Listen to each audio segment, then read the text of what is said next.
Манай улсын засгийн газар болон бүгд Хятад ард улсын Петрочайна дачин тамсаг компанида байгуулсан бүтээгдэхүүн авах гэрээний мөнгнөөс 50 орчим тэрбум төгрөгийг угаасан байж болзошгүй хэрэгт сэжиглэгдэн шалгагдаж байсан. Газрын тусны газрын дарга гасан амар сайхан өнгөрсөн 7 хоногт цагдаа орох 461-р ангид амь насаа алдсан. Түүний амь насаа алдсан шалтгааныг цагдаагийн байгууллагт эрүүгийн эрг үүсгэж шалгаж байгаамаа.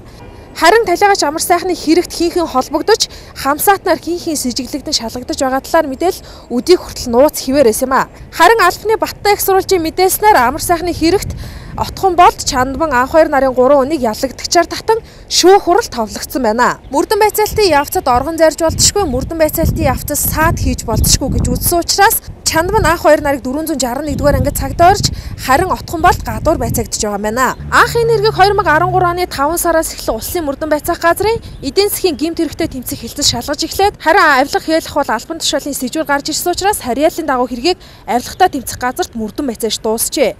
Баттай их сурвалжийн мэдээлж байгаагаар талигач амар сайхны мөнгө угаасан хээл ахвал авсан өгсөн гэх хэргийн хамсаатуудын нэг нь Тэнгэрийн хоолтын компани захирал анх 2 юм байна.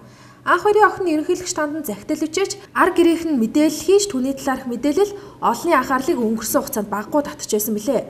Мөрдөн байцаалтын талаар авилгатай тэмцэх газрын мөрдөн шалгах хэлцээний дарга инх төр анх 2-ын үүрсгэн байгуулсан удирдах байсан Тэнгэр групп нь ашигт малтмлын 45 лиценз худалдаж авсан.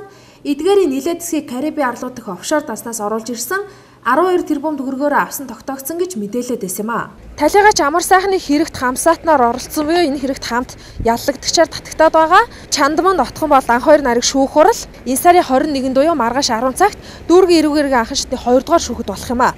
Албаны их сурвалжийн мэдээлж байгаагаар яг одоогийн байдлаар шүүх хурлыг нээлттэй эсвэл хаалттай явуулах мөн хэргийг шийдвэрлээгүй буюу цагдаа орох явцад сэжигтэй амь насаа алдсан учраас энэ хэргийг түр хугацаанд тусгаарлаж талигачийг амиа алдсан шалтгааныг тогтоох хүртэл хойшлуулах хэсэг гээд энэ асуудлыг албаныхан хэлэлцэж байгаа юм байна.